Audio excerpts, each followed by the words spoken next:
Hey guys, we're back at the Delphini residence today. Sorry it's been a while since we made a video, but I wanted to give an update on our yard and how the fruit trees are doing. So I'm gonna go ahead and give you a quick tour. All right, so we're starting here in the front of the orchard here. Here's our Florida Prince peach tree. This thing is doing incredible this year.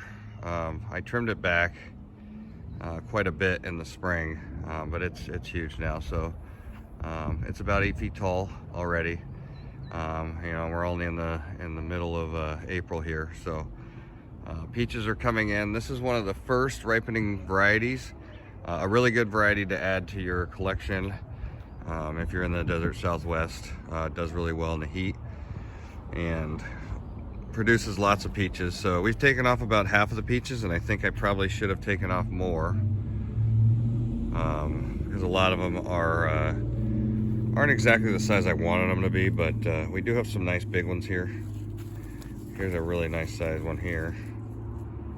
So there's some nice ones. When they start turning this blush red here, you know it's almost time. So they'll be softening up and ripening up here in the next week or so. So anyway, that's our big peach tree. Here is our smaller peach tree here, and it is an early grande peach. I put it in the ground in September, so it's been in less than a year. It's put on a lot of growth in this first year here. I actually had a tree die in here, so I think I planted it too low. It was an apricot tree, and it just never did well, and then it started getting diseased and got a few borers in it, and that was all she wrote. I decided to pull it out and plant another peach tree. The early grande peach tree I've had in a previous yard. My dad has also had one. They put out nice sized peaches, a little bit bigger than the Florida Prince, and they ripen up 2 to 3 weeks later, so you get them in like mid-May after the Florida Prince is done. So this extends our peach harvest time. So this one will be done here in mid-May or so. So for the peaches, but this year obviously I've taken the few peaches that have produced off just to let it grow this year. It's always a good idea to wait till year 2. Peaches do not take long. Year 2 you can start harvesting them. So. And over here is another tree that I've had an empty spot here for a while. I had a nectarine tree that also got a disease and died here. It was doing really well. It was like 6.5 feet tall.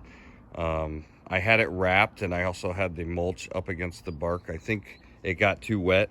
The bark actually got a bacteria that ate it all the way up the side of it and just destroyed it. So I've decided to stop wrapping them, and now I've been going more to the cardboard, which I was already using, but I'm using for all the trees now. I just use cardboard, wrap it with a piece of string, and that seems to help the base. You know, if the sun's beating on the base when the trees are new, that can kill them. So this is a really neat little addition that I've got here.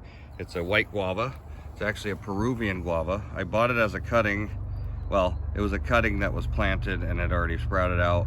I think it was bountifulgardens.com, but it was like 14 bucks, and it was shipped to me within 2 days. So I was having a hard time finding a white variety that I liked. Peruvian and Mexican cream are the two that do really well and that don't have a lot of seeds. That was one of the things I wanted, was a white guava without hard seeds that I had to deal with. So we'll see how this one does. It was planted in the spring here, maybe about a month and a half ago, before it had leaves on it, and it has sprouted out, so that's good. I've been giving it fish fertilizer every 2 weeks or so, so it's been looking good. We will see. And here's our mulberry. The mulberry has put out a lot of new growth. I trimmed this back quite a bit too because I wanted it to kind of bush out. It didn't really do much last year.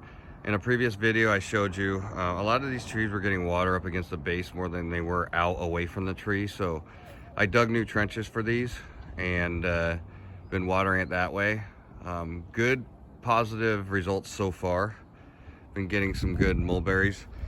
One thing with mulberries is I've noticed we've been getting a lot of wind this spring, and when the mulberries get on there, and like especially in the beginning, we had a wind come through and blew off like half of our mulberries, so they're kind of prone to falling off when you get wind, so that kind of sucks. But the tree's looking good.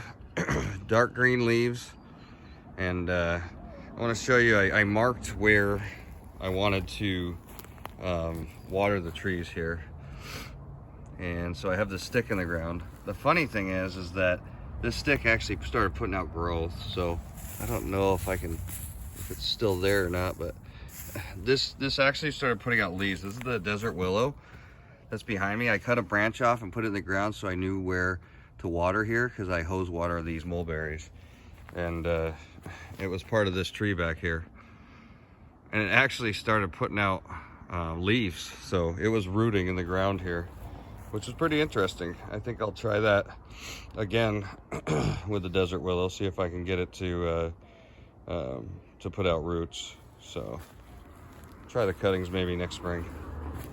Anyway, here's our Valencia orange, doing well. First year that we got really good, tasty, sweet oranges off of it. I got about 10 this year. So that was a huge success, because this tree's been in the ground for about 5 years now, and it should be bigger and nicer than it is. But we struggled here in the beginning. I've said on many videos, we've struggled here because of the afternoon sun and watering issues. So wood chips have been down for a couple of years now. I've moved the water away from the base, and I'm giving it constant water, and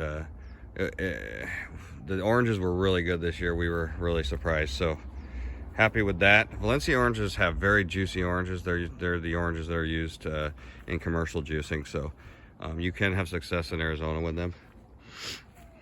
Here's our fig. Struggled last year. Another tree that wasn't getting enough water, I believe. It dropped its leaves in late summer. It was really stressed out, so I deep watered it with the hose the rest of the year and did some improvements to the water. Moved the water out, as you can see, away from the base. Dug a nice trench, so we'll see how that does, but looking good so far. Brown turkey fig. And here is our pomegranate. The pomegranate's doing really well. Flowers all over it, looking really nice. So this pomegranate has made a lot of improvement over the last few years. I'd say about 7 foot tall now. Excited to see how many we get. I don't know if I've had this much flowers in the past, but very promising. And then here is another mulberry that I planted as a cutting from an online source here. I think I got it off of Etsy, and just to save some money. And it actually has been producing well this year, so it is a female, and it is putting out nice mulberries. Let me see if I can find one here. Here's a nice dark one in here. There's a nice mulberry. Nice and tasty. Hoping for a shade tree that produces fruit. So far looking good. This is the wall that I wanted to make across the west here to block out the afternoon sun. And so here's the, I did a video on this prior, but here's the jujube that I'm super excited about. It's already put out, let me see, it's already put out nice growth. Down here is where it ended last year, so, and in the last 3 weeks, it's put all this new growth. So it's about 1.5 feet. I measured it's just under 1.5 feet, so good times. Excited about that. That's exactly what I wanted. I want both of these to be, 10 to 15 feet tall to add some afternoon shade over here for the rest of the trees. And also this oak has kind of gone to another level. This was also shaded or planted to add shade and build on the microclimate here. And the southern oak is doing really well, so that's really helping these trees get some shade. All right, I'm gonna go over to the other side real quick and show you the rest here. So I have an apple over here, an Anna apple, and let me see. I actually had a diseased branch up top here that I had to cut off in the winter. It was spewing out all kinds of stuff. So I cut it low. I cleaned it up with some alcohol and some hydrogen peroxide a few times, and it has seemed to stop. So I'm hoping I got to it. So it's a little short here, but it is putting on apples.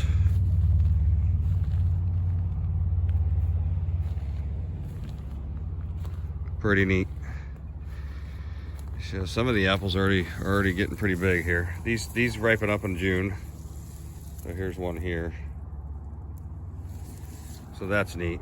They do a little bit better with a pollinator, but it's not my favorite fruit to grow, so I let it do its thing. We do apple pies with it and juice it and stuff, but I just wanted different types of trees than two apples taking up space here. So, and here's the Oro Blanco grapefruit. Oh, this thing is just doing awesome. So we got 30, 40, something like that, grapefruits off of this, and it's already putting on a whole bunch of new growth here, and we've got a bunch of new grapefruit forming. As you can see, all the flowers here, putting on lots and lots of grapefruit. So really neat tree, doing well. Here's the Lee jujube, and by the way, the jujube that I showed you earlier is my favorite type, and that is the Sherwood. I've talked about it many times on previous videos, but this is the Lee, and the only downfall to the Lee is that it has pretty nice thorns. You can see them forming. I try to rip off the thorns that I can rip off when I see them, but it's got some nice gnarly thorns on it. But this is year 2.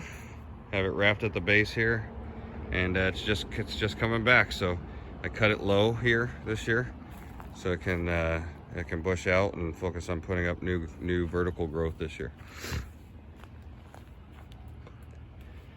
And then we are to the moringa. I don't know what's going on with the moringa. It's always struggled here a bit. I have one in the front yard that's doing really well, but as you can see, I cut it back this winter, and it has not come back at all yet. So if anyone has ever experienced that before, let me know. When I do the scratch test, it's still fully green and alive, but it's not putting on growth right now. So maybe it's waiting till it gets hotter, I don't know. And here's our Arizona Sweet that's in the yard. This is on standard rootstock. I've cut up a bunch of oranges that I had from a customer's house that we had left, and I've thrown them in there as some fertilizer. Also have some ash from the fire. When you're putting on ash on the trees, you just want to be careful. Don't put too much on there because it makes the soil alkaline. And but because I'm putting so many oranges down and acidifying the soil with sulfur, it should be fine. But yeah, it has a lot of, I've had success with ash. It's a good fertilizer, just don't overdo it. But anyway, this one's putting out nice new growth.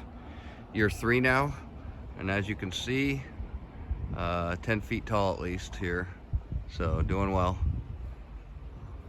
This is another one I'd like to have it really turn into a shade tree, as well as a providing citrus for us. So very nice. And I'll go over here, and we've got an almond tree over here. Got 5 or 6 almonds on it again last year. So I was talking to Reed over at RSI Growers, and he gets almonds off of his. This is where I got this tree from, and he told me to cut it way back this year. So I cut it really aggressively. I probably took 60% of the tree off, and it's coming back stronger than ever. Don't know if I'm gonna get almonds yet. I haven't had any flowering yet, but this is a later variety. The almonds don't ripen up until September, so we will see with that. but always been a really nice looking tree, and it provides shade over here to the patio. Dog likes to sit under there, and especially when the tree's at full size, it'll get to 12 feet this summer. So very nice. And one last thing I wanted to show you guys before I cut this off is what we got going in the garden. So I had a really sweet honeydew a couple months ago, and I liked it so much that I kept the seeds. And so all of this here starts from seed for the honeydew, so we'll see how that works out. This is zucchini here on the mound. That back there is a sweet potato that I bought from Fry's on clearance. It was going bad. I put it in the ground, and it's starting to take shape. Here's a strawberry bush. We've probably only gotten about 5 or 6 strawberries off of it so far. Here is a tomato plant. We've got grape tomatoes going on that, as you can see right there. Here's another grape tomato in the early stages. I had one die here, so I had to pull it and plant a new one. And then back here is actually 2 or 3 tomato plants that popped up on their own from the mulch. So already had some tomatoes off of these. Looks like they are a cherry tomato type, but doing well because these started in November and made it through the winter. So, and then check this out. This is our lettuce. So this lettuce was really tasty. Gave us lettuce for a couple months, and now this is what it looks like when it goes to seed. As you can see on top, that very top there, it's about 2.5 feet in the air. It's grown about 2.5 feet in the air, and those will dry out, and then when the wind catches them, it'll spread the seeds. So I let this happen last year, and the lettuce came back on its own. So it's really neat to just let your plants go to seed and let them replant themselves in your garden. So every year you get new stuff in different spots. Here's another one. So I actually ripped a couple out. I had 4, but I ripped a couple out. All 4 of these grew on their own, but I ripped a couple out to plant other things, and then I left these 2 to go ahead and seed the garden again. So anyway, thank you guys for joining me today. I just wanted to give you an update on things. It's mid-April and things are looking really good this time of year. Just wanted to say happy Easter to everybody, and if you have any questions, please leave them below. Thank you.